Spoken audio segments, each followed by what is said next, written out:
Os desembargadores consideraram que Ivo Rosa não tinha legitimidade para retirar o estatuto de arguido a Manuel Pinho, ex-ministro da Economia, nem a Miguel Barreto, ex-diretor-geral da Energia. E o despacho do magistrado no âmbito do processo EDP foi anulado. No acórdão do Tribunal da Relação de Lisboa é referido que a competência para apreciar nulidades e irregularidades na fase de inquérito pertence ao Ministério Público. Manuel Pinho volta assim a ser arguido. Em causa estão suspeitas de corrupção, fraude fiscal e branqueamento de capitais relacionadas com a EDP e o Grupo Espírito Santo. Ter ouvido como arguido era precisamente o que Manuel Pinho não queria e por isso recorreu ao Constitucional. Isto depois do Tribunal da Relação ter anulado a decisão do juiz encarregue do processo, Ivo Rosa, que decidiu retirar o ex-ministro da condição de acusado. O Tribunal Constitucional, o mais alto do sistema judicial, decidiu, está decidido. Manuel Pinho, ex-ministro da Economia de José Sócrates, mantém o estatuto de arguido no caso EDP. A investigação está a analisar o eventual favorecimento da EDP na criação dos contratos dos custos para manutenção do equilíbrio contratual, que foram criados quando Pinho era ministro e que são considerados rendas da energia. Terão permitido à elétrica encaixar cerca de 500 milhões de euros. No âmbito do processo de rendas excessivas na EDP, os advogados de António Mexia e Manso Neto, dois dos arguidos no processo, tinham feito um requerimento a pedir a anulação das duas cauções no valor de 1 milhão de euros cada. Uma medida aplicada pelo juiz Carlos Alexandre, que ordenou também a suspensão de funções.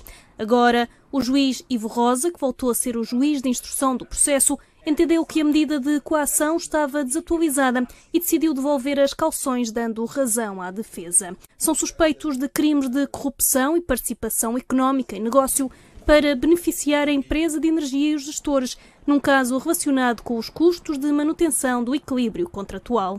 O Ministério Público entende que os dois antigos gestores teriam corrompido o ex-ministro da Economia, Manuel Pinho, o antigo diretor-geral da Energia e o ex-secretário de Estado da Energia.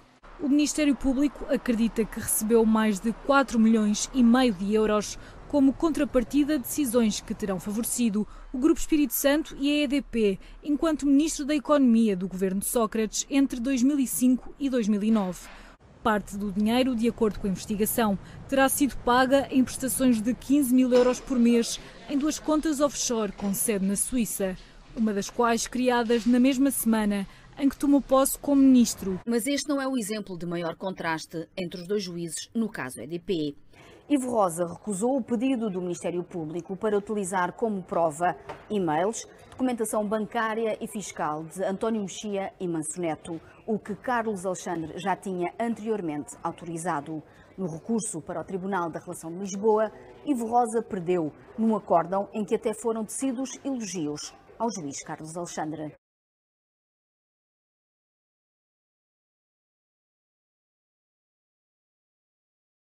O apartamento de Paris, o da Avenida Brancamp e os 2 andares no Cacém, comprados à mãe de José Sócrates, estão em nome de Santos Silva. Foram arrestados para garantir futuros pagamentos de multas, custas judiciais e qualquer indenização ou dívida ao Estado. O juiz ordenou o levantamento imediato dos arrestos e o envio da decisão ao Gabinete de Recuperação de Ativos e às conservatórias do Registro Predial. Além das casas, também são levantadas as apreensões dos saldos bancários de 26 contas, carteiras de fundos e obrigações.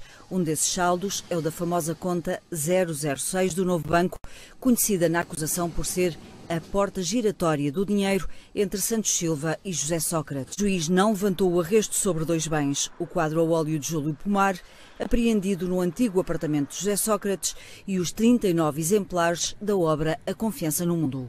O advogado Gonçalo Ferreira, livre de qualquer acusação, recupera a conta bancária, assim como Henrique Granadeiro, Zeinal Bava e a empresa XLM. Na Operação Marquês, Carlos Alexandre foi o juiz da fase de inquérito e Ivo Rosa, da instrução. O segundo perdeu 2 vezes na relação de Lisboa. A primeira relacionada com a caução de 300 mil euros aplicada a Armando Vara, que Ivo Rosa anulou, mas o arguido teve de repor. E a segunda, em que o juiz vai ter de valorar as declarações de Hélder Batalha sobre transferências financeiras ligadas a Sócrates e Salgado. Ainda na Operação Marquês, Carlos Alexandre chegou a duvidar da distribuição da fase de instrução ao colega Ivo Rosa. Declarações que lhe valeram um processo disciplinar no Conselho Superior da Magistratura. Um terceiro exemplo é o caso de Tancos. No arranque da investigação, Ivo Rosa não concordou com as escutas a um dos suspeitos. Carlos Alexandre ficou com a instrução e mandou todos para julgamento.